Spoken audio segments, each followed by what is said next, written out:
ਪਿਛਲੇ 2-3 ਦਿਨ ਆਪਾਂ ਬਿਲਕੁਲ ਸਾਫ਼ ਦੇਖੇ ਆ ਵੈਦਰ ਦੀ ਜੇ ਗੱਲ ਕਰਦੇ ਜਾਈਏ।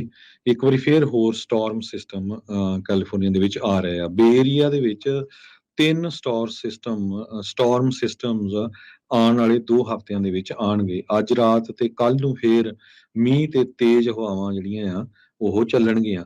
ਪਿਛਲੇ ਜਿੰਨੇ ਵੀ ਐਟਮੋਸਫੇਰਿਕ ਰਿਵਰ ਆਏ ਆ ਉਹਨਾਂ ਨੇ ਕਾਫੀ ਜਿਹੜੀ ਆ ਨੁਕਸਾਨ ਕੀਤਾ ਆ। ਟੁਲੈਰੀ ਕਾਉਂਟੀ 'ਚ ਵਾਟਸਨਵਿਲ ਵਾਲਾ ਏਰੀਆ, ਪਹਾਰੋ ਰਿਵਰ ਵਾਲਾ, ਬੇਕਰਸਫੀਲਡ, ਇਸੇ ਤਰ੍ਹਾਂ ਜੋ ਕੈਲੀਫੋਰਨੀਆ ਤੇ ਨਵਾਡਾ ਦੀ ਬਾਰਡਰ ਲਾਈਨ ਤੇ ਲੇਕ ਤਾਹੋ ਵਾਲਾ ਏਰੀਆ, ਸੈਨ ਫਰਾਂਸਿਸਕੋ ਵੇ ਏਰੀਏ 'ਚ ਬਹੁਤ ਨੁਕਸਾਨ ਹੋਇਆ। ਪਰ ਇੱਕ ਵਾਰੀ ਫੇਰ ਹੋਰ ਤੂਫਾਨ ਜਿਹੜਾ ਆ ਉਹ ਕੈਲੀਫੋਰਨੀਆ ਦੇ ਵਿੱਚ ਆ ਰਿਹਾ ਆ। ਬੇ ਏਰੀਏ ਦੇ ਵਿੱਚ ਜਿਹੜਾ ਕਹਿੰਦੇ ਫੇਰ ਇੱਕ ਵਾਰੀ ਜ਼ਿਆਦਾ ਨੁਕਸਾਨ ਹੋ ਸਕਦਾ ਆ। ਸੈਨ ਫਰਾਂਸਿਸਕੋ 'ਚ ਜਿਹੜੇ ਦਰਖਤ ਆ ਉਹਨਾਂ ਦਾ ਬਹੁਤ ਨੁਕਸਾਨ ਹੋਇਆ। ਕਈ 100-100 ਸਾਲ ਪੁਰਾਣੇ ਜਿਹੜੇ ਦਰਖਤ ਆ, ਕਿਉਂਕਿ ਇੰਨੀ ਜ਼ਿਆਦਾ ਸੈਚੂਰੇਟਡ ਜ਼ਮੀਨ ਹੋ ਗਈ ਮੀਂਹ ਪੈਣ ਦੇ ਨਾਲ, ਤੇ ਉਹ ਦਰਖਤ ਡਿੱਗ ਪਏ। ਕਈ ਦਰਖਤ ਡਿੱਗਣ ਦੇ ਨਾਲ ਕਾਰਾਂ ਜਿਹੜੀਆਂ ਥੱਲੇ ਸੀਆਂ ਟੁੱਟ ਗਈਆਂ। 5 ਜਾਨਾਂ ਜਾਂ ਵੀ 6 ਗਈਆਂ। ਜਾਣਿਆਂ ਦੀਆਂ ਮੌਤਾਂ ਵੀ ਹੋਈਆਂ ਹੈਗੀਆਂ।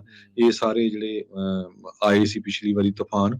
ਤੇ ਹੁਣ ਇੱਕ ਵਾਰੀ ਫੇਰ ਲੋ ਪ੍ਰੈਸ਼ਰ ਸਿਸਟਮ ਜਿਹੜਾ ਗੁਲਫ ਸਾਈਡ ਤੋਂ, ਗੁਲਫ ਆਫ ਅਲਾਸਕਾ ਵੱਲੋਂ ਆ, ਇਹ ਸੈਨ ਫਰਾਂਸਿਸਕੋ ਬੇ ਏਰੀਏ ਨੂੰ ਅੱਜ ਰਾਤ ਤੋਂ ਲੈ ਕੇ ਵੈਡਨਸਡੇ ਤੱਕ ਹਿੱਟ ਕਰੂਗਾ, ਤੇ ਜਿਹਦੇ ਨਾਲ ਕਾਫੀ ਜ਼ਿਆਦਾ ਮੀਂਹ ਆਊਗਾ ਤੇ ਹਵਾਵਾਂ ਵੀ ਇੱਕ ਵਾਰੀ ਤੇਜ਼ ਚੱਲਣਗੀਆਂ।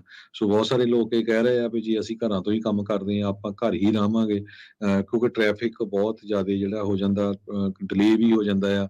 ਪਿਛਲੇ ਦਿਨਾਂ 'ਚ ਆਪਾਂ ਦੇਖਿਆ ਸੀ ਜਿਹੜਾ ਬੇ ਬ੍ਰਿਜ ਆ ਉਹਦੇ ਤੇ ਇੱਕ ਟਰੱਕ ਵੀ ਉਲਟ ਗਿਆ, ਜਿਹਦੇ ਕਰਕੇ 5-5 ਘੰਟੇ ਲੋਕਾਂ ਨੂੰ ਜਿਹੜਾ ਆ ਉਸ ਨੂੰ ਪਾਸ ਕਰਨ ਦੇ ਲਈ ਲੱਗ ਗਏ ਹੈਗੇ। ਹਵਾ ਬਹੁਤ ਤੇਜ਼ ਹੁੰਦੀ ਆ, ਸੋ ਟਰੱਕਾਂ ਵਾਲੇ ਵੀਰ ਵੀ ਧਿਆਨ ਰੱਖਣ, ਜੇ ਖਾਲੀ ਉਹਨਾਂ ਦੇ ਟ੍ਰੇਲਰ ਆ ਉਹ ਨਾ ਹੀ ਚਲਾਉਣ। ਤੇ ਬਾਕੀ ਸਾਰੇ ਜਿਹੜੇ ਆ ਜਿੰਨੇ ਸਾਡੇ ਸਰੋਤੇ ਸੁਣ ਰਹੇ ਆ ਕਹਿੰਦੇ ਪਈ 1 ਇੰਚ, 0.1 ਇੰਚ ਤੋਂ ਲੈ ਕੇ ਅੱਧੇ ਇੰਚ ਤੱਕ ਪਰ ਆਵਰ ਦੇ ਹਿਸਾਬ ਨਾਲ ਬੇ ਏਰੀਏ ਦੇ ਵਿੱਚ ਮੀਂਹ ਪੈ ਸਕਦਾ। ਸੋ ਇਹ ਕਿਉਂਕਿ ਹੁਣ ਜਦੋਂ ਦੇਖਦੇ ਹਾਂ ਵੀ ਜਦੋਂ ਮੀਂਹ ਪੈਂਦਾ ਨਾ ਬਹੁਤ ਤੇਜ਼ੀ ਦੇ ਨਾਲ ਪੈਂਦਾ ਹੈਗਾ, ਇੱਕਦਮ ਹੀ ਜਿਹੜਾ ਸਾਰਾ ਕੁਝ ਫਲੱਡ ਹੋ ਜਾਂਦਾ। ਜੀ, ਬਿਲਕੁਲ। ਤੇ ਇਸ ਵਾਰ ਠੰਡ ਜਿਹੜੀ ਉਹ ਮੁੜ ਵਾਪਸੀ ਜਿਹੜੀ ਉਹ ਕਰੂਗੀ, ਜਿੱਦਾਂ ਥੋੜ੍ਹੀ ਜਿਹੀ ਗਰਮੈਸ਼ ਹੋ ਗਈ ਸੀ। ਇਸ ਵਾਰ ਇਸ ਸਟੋਰਮਸ ਦੇ ਵਿੱਚ ਬਰਫ਼ ਪੈਣ ਦੇ ਜਿਹੜੀਆਂ ਕਿਆਸ ਰਹੀਆਂ ਆ, ਉਹ ਜ਼ਿਆਦਾ ਦੱਸੀਆਂ ਜਾ ਰਹੀਆਂ। ਇਹ ਨਹੀਂ ਆ ਵੀ ਹੁਣ ਇੱਥੇ ਆਪਣੇ ਜਿੱਥੇ ਰੈਗੂਲਰ ਮੀਂਹ ਪੈਂਦੇ ਹੀ ਆ ਹਰ ਵਾਰੀ, ਵੀ ਉੱਥੇ ਬਰਫ਼ ਪਊਗੀ, ਪਰ 3-4 ਹਜ਼ਾਰ ਫੁੱਟ ਤੋਂ ਉੱਤੇ ਜਿਹੜੀ ਉਹ ਬਰਫ਼ ਪੈਣ ਦੀਆਂ ਕਿਆਸ ਰਹੀਆਂ ਆ। ਅਗਲੀ ਜਿਹੜੀ ਹਰਜੋਸ਼ਨ ਜੀ ਗੱਲ ਕਰਦੇ ਜਾਈਏ, 18 ਸਾਲਾਂ ਦੀ ਇੱਕ ਕੁੜੀ ਜਿਹੜੀ ਜਿਸ ਨੂੰ ਸਸਪੈਕਟ ਕੀਤਾ ਜਾ ਰਿਹਾ ਆ, ਮੰਨਿਆ ਜਾ ਰਿਹਾ ਵੀ ਉਹ under the influence of alcohol ਗੱਡੀ ਚਲਾ ਰਹੀ ਸੀ, ਜਿਹਦੇ ਕਰਕੇ ਹਾਈਵੇ 49 ਦੇ ਉੱਤੇ ਕੈਲਾਵਰਸ ਕਾਉਂਟੀ ਦੇ ਵਿੱਚ 2 ਵਹੀਕਲ ਕ੍ਰੈਸ਼ ਹੋਇਆ ਸੀ, ਜਿਸ ਕਰਕੇ 13 ਸਾਲਾਂ ਦੇ ਇੱਕ ਬੱਚੇ ਦੀ ਮੌਤ ਹੋ ਗਈ ਸੀ ਤੇ 5 ਜਿਹੜੇ ਇਸ ਦੇ ਵਿੱਚ ਜ਼ਖਮੀ ਹੋਏ ਸੀ। ਸੋ CHP ਇਹ ਮੰਨਦੀ ਆ ਵੀ ਇਹ ਅੰਡਰ ਦਾ ਇਨਫਲੂਐਂਸ 18 ਸਾਲਾਂ ਦੀ ਇਹ ਕੁੜੀ ਗੱਡੀ ਚਲਾ ਰਹੀ ਸੀ।